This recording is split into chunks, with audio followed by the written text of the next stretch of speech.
Ukraine की बंदरबाट एक तरह से शुरू हो गई और अमेरिका और रूस के संबंधों में वो घनिष्ठता नजर आ रही है जिसके बारे में कभी किसी ने सोचा नहीं था। मतलब पूरे समीकरण बदल गए।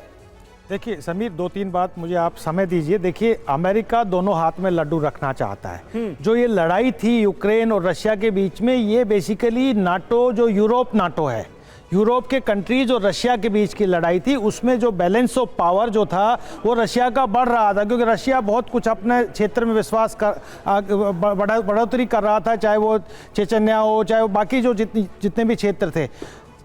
यूरोप चाहता था कि ये जो बैलेंस ऑफ पावर है इसको लिमिटेड करके जो बैलेंस ऑफ थ्रेट है वो रशिया के बॉर्डर तक ले जाए, और उसके लिए उत्साहित किया, उसको बढ़ाया कि यूक्रेन को नाटो की सदस्यता दी जाए, और वहीं से लड़ाई शुरू हुई। अभी भी वही आ रहा है कि अमेरिका वहाँ पे इकोनॉमिक इंटरेस्ट देख रहा है, लेकिन यूरोप अभी भी जियो स्ट्रेटेजिक पर्सपेक्टिव से इस सारे इशू को देखने का प्रयास कर रहा है। वो चाहता है कि या तो यूक्रेन बफर जोन हो या यूके नाटो का सदस्य हो, वही जेलेंस्की चाहता है। तो एक तरफ जो जेलेंस्की के ऊपर प्रेशर बनाया गया ट्रंप के द्वारा कि आप डिक्टेटर हैं, आप चुनाव कराइए, और यूएन में जिस तरीके से वोटिंग किया वो एक था, लेकिन दूसरी तरफ अप्रिशिएट किया पुतिन को, और पुतिन को एक तरीके से हीरो बना दिया वहां के रशिया में। तो ये बात मान के चलिए कि पुतिन के साथ नेगोशिएट करके चाइना इसके पीछे सारा जो बैकग्राउंड है अभी पुतिन और ट्रंप को साथ में आने चाइना का भी है। 10 घंटे 50 मिनट के बाद ये बड़ी मुलाकात होने जा रही है